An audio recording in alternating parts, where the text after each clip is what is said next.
الحمد لله رب العالمين والصلاة والسلام على سيد الأنبياء والمرسلين وعلى آله وأصحابه أجمعين. أما بعد فأعوذ بالله من الشيطان الرجيم. بسم الله الرحمن الرحيم. والعصر إن الإنسان لفي خسر إلا الذين آمنوا وعملوا الصالحات وتواصوا بالحق وتواصوا بالصبر. صدق اللہ العظیم. میرے محترم بزرگوں، عزیز دوستوں، پردہ نشین میری ماں اور بہنوں، اللہ تبارک و تعالی کا فضل، اس کا کرم ہے کہ اس نے ہم سب کو تھوڑی دیر کے لیے دین کی باتیں سننے اور سنانے کا موقع عنایت فرمایا. یہ اللہ کی بہت بڑی نعمت ہے. ہم اور آپ صرف ظاہری نعمتوں کو نعمت سمجھتے ہیں. جو چیزیں ہمارے پاس ہے، پیسہ ہے، دولت ہے، زمین ہے، جائیداد ہے، اس کو سمجھتے ہیں کہ یہ اللہ کی نعمت ہے. اور دین کی باتیں سننا، سنانا، دین کی مجلسوں میں بیٹھنا، اس کو ہم اور آپ نعمت نہیں سمجھتے. حالانکہ یہ بھی اللہ کی بہت بڑی نعمت ہے. تو میں عرض کر رہا تھا کہ ہم اور آپ اگر غور کریں تو اللہ کی بے شمار نعمتیں ہر وقت ہر لمحہ ہم پر ہو رہی ہیں.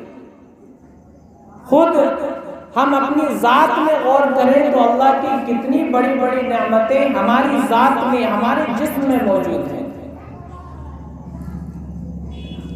لیکن اس کی طرف ہماری توجہ نہیں ہوتی. ایک بزرگ تھے، ان کے پاس کوئی فقیر آدمی گیا مانگنے کے لیے اور کہا کہ میں فقیر آدمی ہوں، غریب آدمی ہوں، اللہ کے واسطے مجھے کچھ دے دو. تو ان بزرگ نے کہا تم فقیر کہاں ہو؟ تم تو لکھپتی کروڑ پتی آدمی ہو اور کہتے ہو کہ تم فقیر ہو. وہ تعجب سے کہنے لگا، اے صاحب نسبت بزرگ، اے اللہ والے، میں کہاں سے لکھپتی اور کروڑ پتی آپ کو نظر آتا ہوں؟ میں تو محتاج ہوں.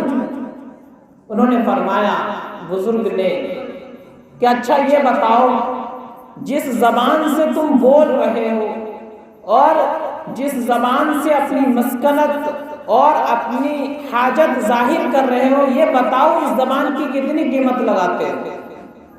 میں تمہیں 10,000 دیتا ہوں، یہ زبان کاٹ کر مجھے دے دو. حیران ہو گیا کہ یہ تو نہیں ہو سکتا. 10,000 کیا، کوئی مجھے 10 لاکھ 10 کروڑ دے دے تب بھی میں اپنی زبان کاٹ کر نہیں دے سکتا. تو ان بزرگ نے کہا، اچھا تمہارے پاس 2 ہاتھ ہے، ایک ہاتھ مجھے دے دو، بتاؤ کتنی قیمت لیتے ہو؟ کہنے لگا یہ بھی نہیں ہو سکتا. انہوں نے کہا تمہارے پاس 2 آنکھ ہے، ایک آنکھ مجھے دے دو، ایک آنکھ مجھے دے دو، بتاؤ کتنی قیمت لیتے ہو؟ کہنے لگا یہ بھی نہیں ہو سکتا.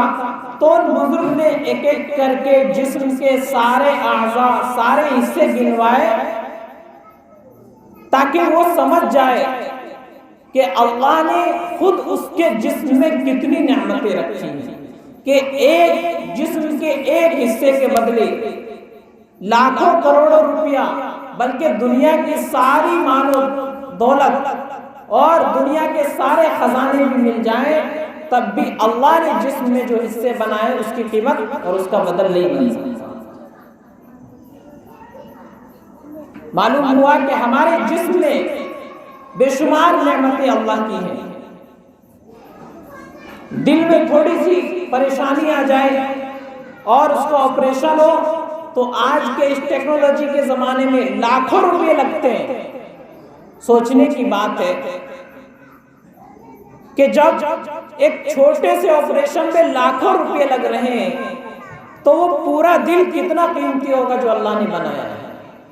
تو ایک انسان اپنے جسم میں غور کرے تو اس کو اللہ کی بے شمار نعمتیں اپنے جسم کے اندر نظر آئے گی. یہ آنکھوں سے دیکھنا یہ بھی اللہ کی نعمت، کانوں سے سننا یہ بھی اللہ کی نعمت، زبان سے بولنا یہ بھی اللہ کی نعمت، ہاتھ سے کام کرنا یہ بھی اللہ کی نعمت، پیر سے چل کر کے جانا یہ بھی اللہ کی نعمت، دل سے دماغ سے سوچنا غور و فکر کرنا یہ بھی اللہ کی نعمت. تو یہ ساری اللہ کی نعمتیں ہیں، ہم اپنے جسم میں غور کریں. بہرحال تو اللہ نے بے شمار نعمتوں سے ہمیں نواز رکھا ہے. ہم ایک ایک نعمت کو گننا شروع کر دے، صبح سے شام تک گنتے رہے اور ہفتوں گنے، مہینوں گنے، سالوں گنے، ہماری زندگی گزر جائے گی لیکن اللہ کی نعمت ختم نہیں ہو سکتی. فرمایا وَإِن تَعُدُّوا نِعْمَتَ اللَّهِ لَا تُحْصُوهَا کہ اگر تم اللہ کی نعمتوں کو گننا چاہو، شمار کرنا چاہو تو نہیں کر سکتے. اللہ کی نعمتیں اتنی بے شمار ہیں تم اس کو کر ہی نہیں سکتے، گن نہیں سکتے. تو اللہ نے ہمیں اتنی ساری نعمتیں دے رکھی ہیں لیکن اس کے باوجود سب سے بڑی نعمت ایمان کی نعمت ہوتی ہے. ایمان سے بڑھ کر کوئی دولت دنیا میں نہیں ہو سکتی. ایک آدمی ہے اس کے پاس سب کچھ ہے لیکن ایمان نہیں ہے تو اس آدمی کو دولت مند نہیں کہا جا سکتا. دوسرا آدمی غریب ہے، رہنے کو جھوپڑی ہے، کھانے کو اچھی اچھی غذائیں نہیں ہیں لیکن اس کے پاس ایمان کی دولت ہے تو وہ آدمی کامیاب ہے. ہم نے کامیابی کے معیار اپنے حساب سے مقرر کر رکھے ہیں. ہم سمجھتے ہیں جس کے پاس پیسہ ہے وہ کامیاب، جس کے پاس عہدہ ہے وہ کامیاب، جس کے پاس حکومت ہے وہ کامیاب، جس کے پاس زمین جائیداد ہے وہ کامیاب. حالانکہ اللہ نے کامیابی کا معیار کچھ اور مقرر کر رکھا ہے. میں نے قرآن کریم کی ایک سورہ مبارکہ پڑھی، اللہ نے اس سورت کے اندر کامیابی کا معیار بتلایا کہ کون لوگ کامیاب ہیں اور کون لوگ ناکام ہیں. اللہ نے پہلے زمانے کی قسم کھائی کیونکہ انسان جو بھی عمل کر رہا ہے، جو بھی کام کر رہا ہے، زمانہ اس پر گواہ ہے. تو فرمایا والعصر، قسم زمانے کی، ان الانسان لفی خسر، سارے کے سارے انسان چاہے وہ کہیں کے بھی رہنے والے. تو اللہ فرماتے ہیں کہ سارے کے سارے انسان چاہے وہ کہیں کے بھی رہنے والے ہو، کسی بھی قوم سے تعلق رکھتے ہو، کسی بھی ملک سے تعلق رکھتے ہو، کیسا ہی ان کا رنگ و نسل ہو، سب کے سب ناکام ہیں. سارے انسانوں کو اللہ نے فرمایا ناکام ہے اور اس سے پہلے زمانے کی قسم کھائی. انسان جو بھی عمل کر رہا ہے زمانہ اس پر گواہ ہے. قرآن کریم کے مطابق انسان جو بھی اعمال کرتا ہے اچھا یا برا اس پر 4 سرکاری گواہ مقرر ہو جاتے ہیں. 4 سرکاری گواہ اس پر مقرر ہو جاتے ہیں. سب سے پہلا گواہ وہ زمین جہاں پر انسان وہ کام کر رہا ہے. فرمایا اللہ نے قرآن کریم میں یومئذ تحدث اخبارہا کہ قیامت کا دن وہ دن ہوگا جس دن زمین اپنی ساری خبریں بیان کر دے گی. انسان نے زمین کے اوپر جو اعمال کیے ہوں گے، نماز پڑھی ہوگی، ذکر کیا ہوگا، قرآن کی تلاوت کی ہوگی، یہ سارے اعمال زمین اس دن بیان کر دے گی. اور اگر اس زمین پر جوا کھیلا ہوگا، تاش کھیلا ہوگا، زنا کیا ہوگا، بیٹھ کر کے کسی کی غیبت کی ہوگی تو زمین اس چیز کو بھی بیان کر دے گی. تو پہلا سرکاری گواہ زمین ہے. دوسرا گواہ انسان کے کندھوں پر مقرر فرشتے ہیں جس کو کرامن کاتبین کہا جاتا ہے۔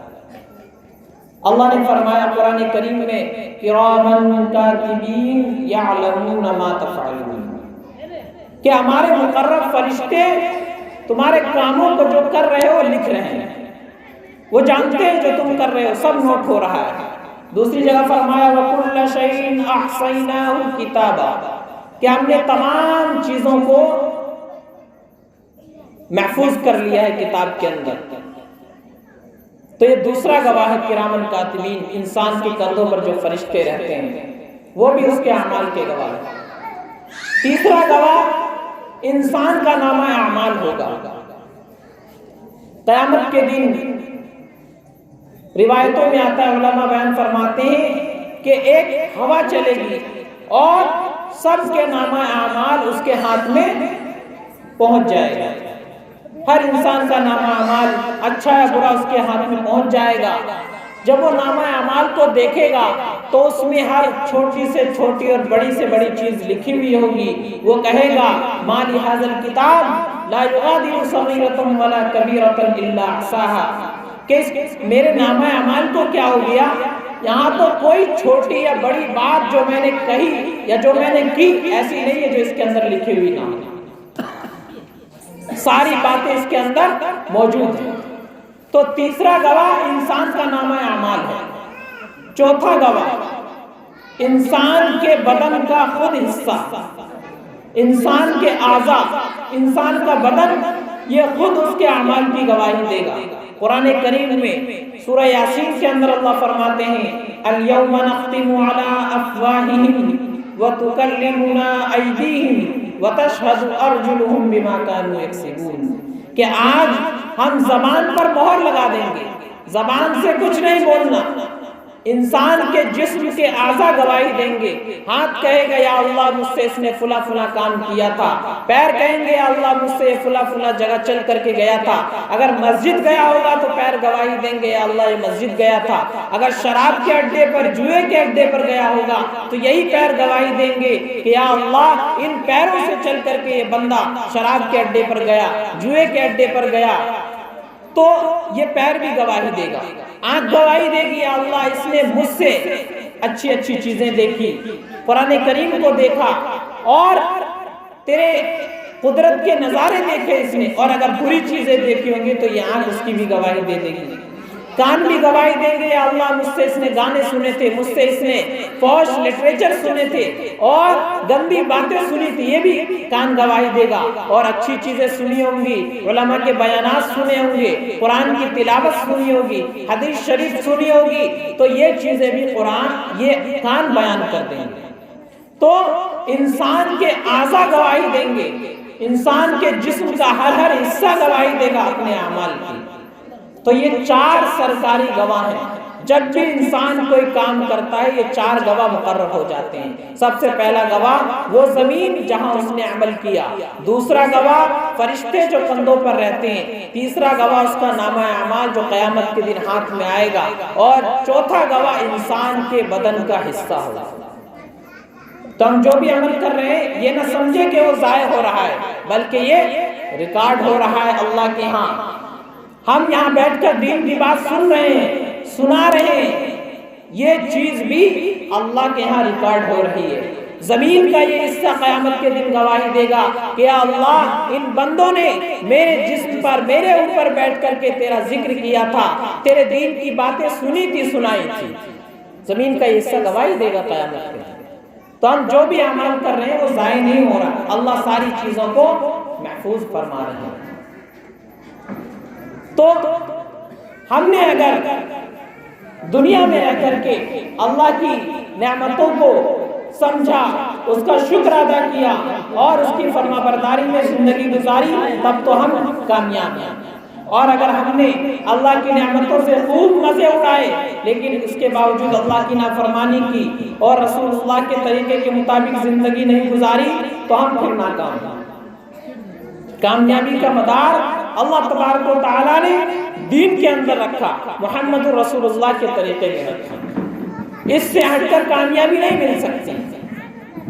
دنیا میں رہ کر بندہ اللہ کو پہچان لے یہی سب سے بڑی کامیابی ہے۔ اور دنیا میں سب کچھ موجود ہو لیکن اللہ کو نہ پہچانے تو وہ بندہ ناکام ہے۔ مولانا جلال الدین رومی رحمہ اللہ نے ایک واقعہ لکھا اور اس کے بعد اس سے نتیجہ نکالا، بڑا عبرتناک واقعہ ہے۔ فرماتے ہیں کہ ایک مرتبہ سلطان محمود غزنوی، بہت بڑا بادشاہ گزرا ہے، وہ رات کو اپنے محل سے سادہ لباس میں نکلا، عام لباس پہن رکھا تھا، اور نکلا اپنے علاقے میں گشت کے لیے تاکہ دیکھیں لوگوں کی کیا حالت ہے، رعایا میں کسی پر ظلم تو نہیں ہو رہا ہے، اس واسطے وہ نکلا۔ جب وہ اپنے محل سے نکلا، راستے میں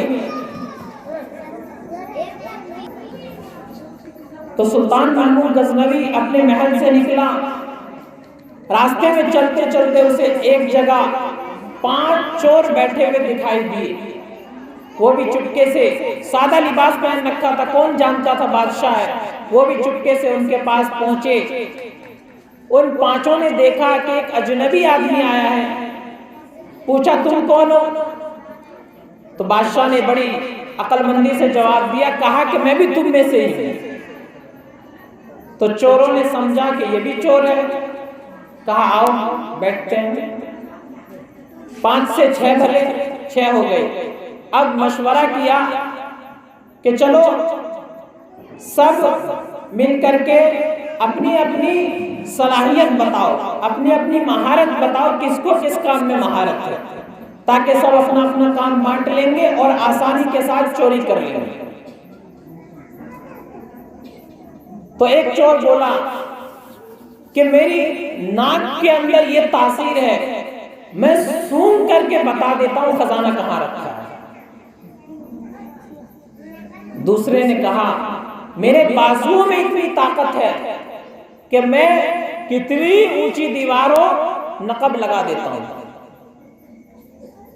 تیسرا بولا کہ میری آنکھ کے اندر یہ تاثیر ہے کہ رات کے اندھیرے میں جس کو دیکھ لوں دن کے اجالے میں پہچان لیتا ہوں۔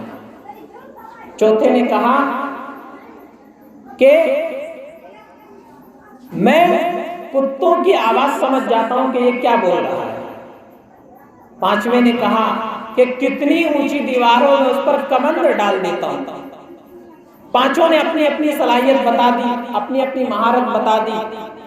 اب 5 بادشاہ کی طرف متوجہ ہوئے، سلطان محمود غزنوی سے پوچھا کہ آپ بھی بتائیے آپ کے اندر کیا مہارت ہے؟ تو بادشاہ نے کہا میرے اندر مہارت یہ ہے کہ جب میں رحم کے ساتھ اپنی داڑھی ہلا دیتا ہوں تو مجرم کی جان بخشی جاتی ہے، جب میں اپنی گردن ہلا دوں تو مجرم کی جان بچ جاتی ہے۔ اب تو وہ خوش ہو گئے چور کہ آج تو چوری بھی کر لیں گے اور اگر پھنس گئے تو ہمارے ساتھ ایسا آدمی بھی موجود ہے، یہ اپنی گردن ہلا دے گا، جان بھی بچ جائے گی۔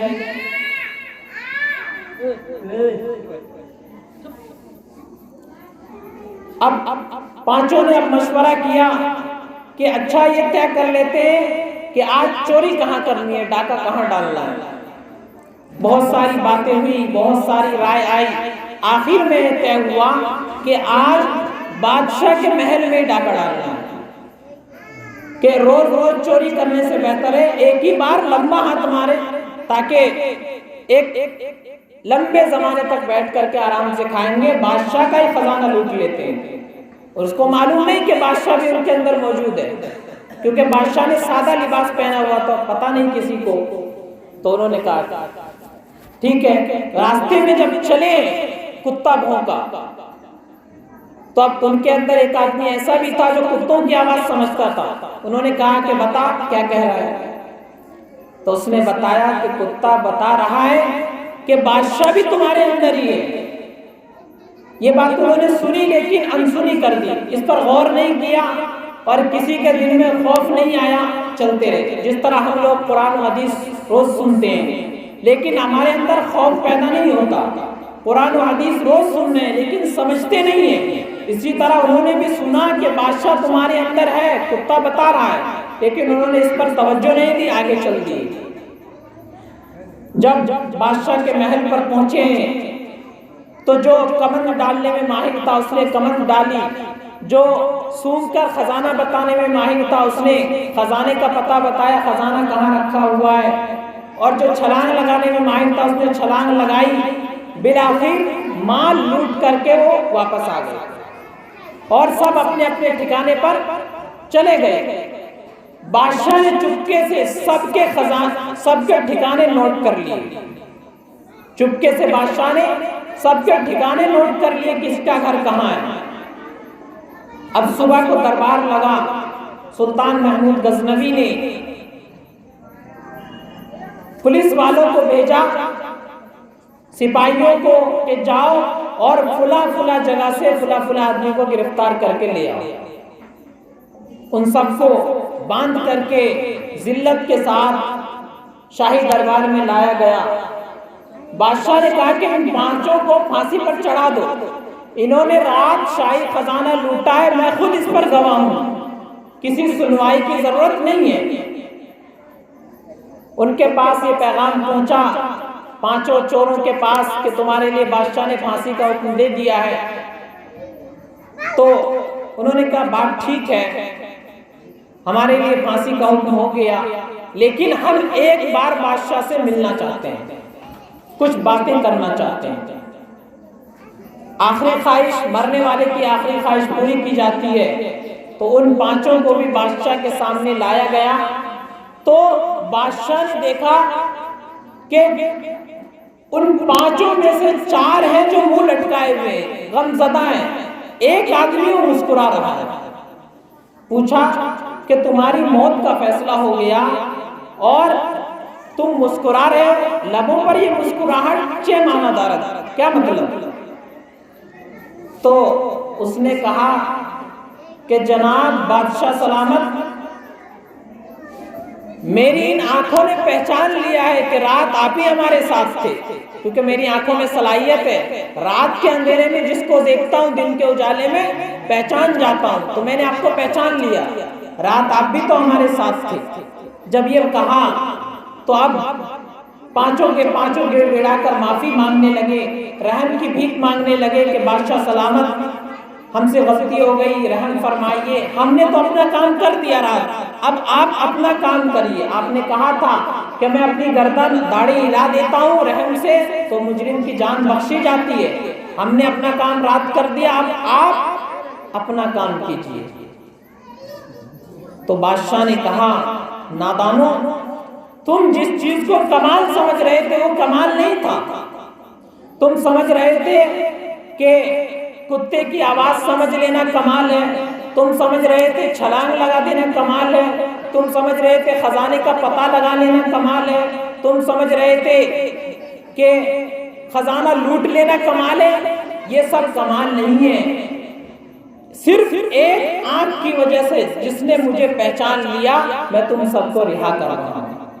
یہ واقعہ لکھنے کے بعد مولانا جلال الدین رومی رحمہ اللہ لکھتے ہیں کہ آج بندہ یہی سمجھتا ہے میرے پاس مال ہے میں کامیاب، میرے پاس دولت ہے میں کامیاب، میرے پاس عہدہ ہے میں کامیاب، لیکن اصل کامیابی یہ نہیں ہے، اصل کامیابی یہ ہے کہ جو آنکھ جو دل اللہ کو پہچان لے وہ کامیاب ہو جاتا ہے۔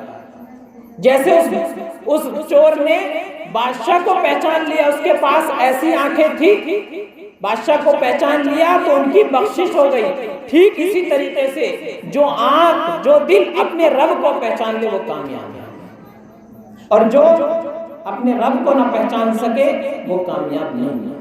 تو میرے عزیزو، کامیابی کا مدار اور ناکامی کا مدار اللہ تبارک و تعالیٰ نے ایمان پر رکھا ہے۔ جس آدمی کے پاس ایمان ہے وہ کامیاب ہے۔ آج بہت سارے لوگ مرنے کے بعد دوبارہ زندہ ہونے پر یقین نہیں رکھتے، وہ کہتے ہیں پتہ نہیں مسلمانوں کے دماغ میں کیا بھرا ہوا ہے، مرنے کے بعد زندہ ہوتا ہے، بھلا کوئی مر گیا آدمی گل سڑ گیا ختم ہو گیا۔ تو وہ لوگ ایسا کہتے ہیں، لیکن افسوس اس بات پر کہ آج مسلمان کہلانے والے ہماری نوجوان نسل بھی اس بات پر یقین نہیں رکھتی ہے۔ بہت سارے لوگ ہیں وہ سمجھتے ہیں بس یہی زندگی ہے، کھا لیا کما لیا مر گئے ختم ہو گئے، کون پوچھ رہا ہے، کون جانتا ہے ہم نے کیا کیا کیا نہیں کیا۔ میرے عزیزو یہ بہت بڑی غلط فہمی ہے، سوچنے کی بات ہے۔ جب ہم کچھ نہیں تھے، ماں کے پیٹ میں 4 انگل کا بچہ، اس سے پہلے ناپاک قطرے کی شکل میں، اس سے پہلے زمین کے ذرات میں، اس سے پہلے ہواؤں میں، اللہ نے جب وہاں سے نکال کر کے ہمیں اچھا خاصا انسان بنا دیا۔ لقد خلقنا الانسان فی احسن تقویم، انسان سے خوبصورت اللہ نے کسی کو پیدا ہی نہیں کیا۔ تو جب اللہ نے ہمیں ایک ناپاک قطرے سے اتنی اچھی شکل و صورت پیدا فرما دی، تو کیا وہ اللہ ہمیں دوبارہ نہیں پیدا کر سکتا؟ حالانکہ پہلی بار کوئی کام کرنا مشکل ہوتا ہے، پہلی بار کوئی کام آدمی کرے بڑا مشکل ہوتا ہے، دوسری بار وہ کام کرنا آسان ہو جاتا ہے۔ تو جب اللہ ہمیں پہلی مرتبہ پیدا کر سکتا ہے، جب ہم کچھ نہیں تھے، تو دوبارہ پیدا کرنا اس کے لیے کون سا مشکل ہے؟ تو ہمیں اس بات پر یقین رکھنا ہوگا کہ ہم جو عمل یہاں بیٹھ کر کے کر رہے ہیں، جو کام ہم دنیا میں کریں گے، اس کا ہمیں جواب دینا ہوگا اور اس کے مطابق ہمارے ساتھ معاملہ کیا جائے گا۔ تو میں نے سورت پڑھی تھی، شروع میں اللہ فرماتے ہیں والعصر، قسم زمانے کی، ان الانسان لفی خسر، سارے کے سارے انسان گھاٹے میں ہیں، نقصان میں ہیں، الا الذین آمنوا، سوائے ان لوگوں کے جو ایمان لے آئے۔ جو ایمان لے آئے، سب سے پہلی چیز جو ایمان لے آئے وہ کامیاب ہے۔ ایمان ہے تو انسان کامیاب ہے، ایمان نہیں ہے اس کے علاوہ وہ سارے اعمال کر رہا ہے، نماز بھی پڑھ رہا ہے، روزہ بھی رکھ رہا ہے، غریبوں کی مدد بھی کر رہا ہے، لیکن اس کے اندر ایمان نہیں ہے، تو اس نماز روزے کا کوئی فائدہ نہیں۔ ایمان بنیادی چیز ہے، ایمان کے بعد دوسرے اعمال آتے ہیں۔ تو فرمایا کامیاب وہ ہے جس کے اندر ایمان ہے۔ اگر فرمایا وعملوا الصالحات، اور اعمال صالحہ، اعمال صالحہ نیک اعمال، یعنی ایمان ہے اور اس کے ساتھ ساتھ محمد رسول اللہ صلی اللہ علیہ وسلم کا طریقہ بھی ہے، تو ایسا آدمی کامیاب ہے۔ اس کے علاوہ جتنے سب کے سب ناکام ہیں، چاہے وہ اپنے آپ کو کامیاب سمجھ رہا ہو، لیکن سب وہ ناکام ہیں۔ تو میرے عزیزو، ہم دن رات 24 گھنٹے غور کریں کہ اللہ کی کتنی نعمتیں ہم استعمال کر رہے ہیں، زمین پر بس رہے ہیں، آسمان ہمارے لیے خدمت کر رہا ہے، ہوا ہمارے کام آ رہی ہے، پانی ہم استعمال کر رہے ہیں، چاند سورج ستارے سب تو ہماری خدمت میں لگے ہوئے۔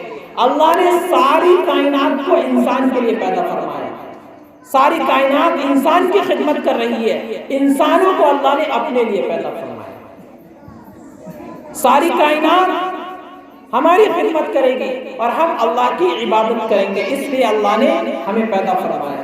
یہ ہماری زندگی کا مقصد ہے، اس مقصد کو اگر ہم سمجھ لیں، اس کے مطابق عمل کر لیں تو ہم کامیاب، اور اگر اس مقصد کو ہم نے نہیں سمجھا تو پھر ہم ناکام۔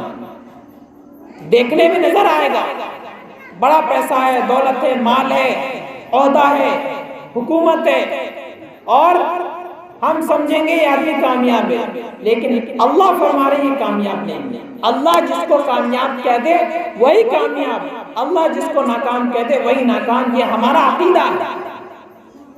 اللہ نے فرما دیا ایمان والے اعمال والے کامیاب، اللہ نے فرما دیا جو ایمان اور اعمال سے خالی وہ ناکام، تو بس یہی معیار ہے۔ تو اس لیے جو لوگ یہ سمجھتے ہیں کہ مال میں کامیابی، دولت میں کامیابی، اور حکومت میں کامیابی، عہدے میں کامیابی، وہ غور کریں، سمجھیں اور اس غلط فہمی کو ذہن سے نکال دیں، اس میں کامیابی نہیں ہے۔ انسان کے بدن پر پھٹے پرانے کپڑے ہو، رہنے کے لیے جھوپڑی ہو، کھانے کے لیے اچھی اچھی غذا نہ ہو، لیکن ایمان اور اعمال ہو تو وہ بندہ کامیاب ہے۔ اور بدن پر کپڑے اچھے سے اچھا، اور رہنے کے لیے اچھا مکان، چلنے کے لیے بہترین سواری، اچھی اچھی غذائیں، لیکن ایمان اور اعمال نہیں ہے تو وہ بندہ ناکام ہے۔ تو پوری بات کا خلاصہ یہی ہے کہ ہمارا عقیدہ اللہ سے وابستہ ہو کہ سب کچھ کرنے والا اللہ ہے، سب کچھ دینے والا اللہ ہے، بیماری مصیبت کا مالک اللہ ہے، شفا کا مالک اللہ ہے، ہمیں نفع نقصان ہو رہا ہے وہ بھی اللہ کی طرف سے ہو رہا ہے۔ یہ ہمارا عقیدہ اور ایمان ہونا چاہیے۔ اولاد مل رہی ہے اللہ کی طرف سے، بیٹا بیٹی مل رہا ہے اللہ کی طرف سے۔ قرآن میں اللہ فرماتے ہیں یَهَبُ لِمَن یَشَاءُ إِنَاثًا، اللہ جس کو چاہے بیٹیاں دے دے۔ یَهَبُ لِمَن یَشَاءُ إِنَاثًا وَيَهَبُ لِمَن یَشَاءُ الذُّکُورَ، اللہ جس کو چاہے بیٹیاں دے، جس کو چاہے بیٹے دے۔ آگے فرمایا أَوْ يُزَوِّجُهُمْ ذُكْرَانًا وَإِنَاثًا، اور اللہ جس کو چاہے بیٹا بھی دے بیٹی بھی دے۔ آگے فرمایا وَيَجْعَلُ مَن يَشَاءُ عَقِيمًا، اللہ جس کو چاہے بانجھ بنا دے، نہ بیٹا ہے نہ بیٹی ہے۔ تو یہ ساری چیزیں اللہ کے حکم سے ہو رہی ہے۔ تو ہمارا عقیدہ اور ایمان یہ ہونا چاہیے کہ ہر نفع نقصان کا مالک، ہماری موت و حیات کا مالک، بیماری کا مالک، شفا کا مالک صرف اللہ ہے۔ تو ہمارا عقیدہ، ہمارا ایمان اللہ سے وابستہ ہو، اور دوسرا ہماری زندگی میں رسول اللہ صلی اللہ علیہ وسلم کا طریقہ ہو۔ اعمال صالحہ کا مطلب وہی ہے جو اعمال حضور نے کیے، کر کے دکھائے اور امت کو تعلیم دی، وہی اعمال صالحہ ہے۔ تو ہماری زندگی میں ایمان ہو، اعمال صالحہ ہو، تب ہم کامیاب ہیں۔ دنیا و آخرت کی گارنٹیڈ کامیابی رسول اللہ صلی اللہ علیہ وسلم کے طریقے میں، آپ کے مطابق، آپ کی سیرت، آپ کی سنت کے مطابق زندگی گزار رہے ہیں۔ دنیا میں کوئی آدمی کامیابی گارنٹی کے ساتھ نہیں دیتا۔ آپ کو کتابیں مل جائیں گی، اسکالرشپ مل جائے گا، ساری چیزیں مل جائیں گی، لیکن کامیابی بھی ملے گی اس بات کی گارنٹی کوئی نہیں لیتا۔ لیکن اللہ نے گارنٹی لی ہے کہ جو ایمان کے ساتھ، اعمال کے ساتھ دنیا میں زندگی گزارے گا وہ 100% کامیاب ہے، کوئی اس کو ناکام نہیں کر سکتا، دنیا میں بھی کامیاب اور آخرت میں بھی کامیاب۔ تو میرے عزیزوں، باتیں تو بہت ہوتی ہیں اور بہت جلسے ہوتے ہیں، بہت پروگرام ہوتے ہیں، لیکن ان تمام باتوں کا فائدہ اسی وقت ہے جب ہم اس پر عمل کریں۔ اگر عمل نہ کریں تو لمبی لمبی تقریروں کا کوئی فائدہ نہیں۔ تقریریں تو ابھی سے لے کر صبح تک بھی کی جا سکتی ہے، بیچ میں کوئی رکاوٹ نہیں آئے گی، لیکن اس کا فائدہ کچھ نہیں جب عمل نہ کیا جائے۔ عمل کرنے کے لیے اتنی ہی باتیں کافی ہیں۔ تو ہم اور آپ عہد کریں کہ انشاءاللہ جو باتیں اس مجلس میں ہوئی ہیں ان باتوں پر ہم عمل کریں گے۔ اللہ تعالی ہم سب کو کہنے سننے سے زیادہ عمل کی توفیق عطا فرمائے۔ وآخر دعوانا ان الحمد للہ رب العالمین۔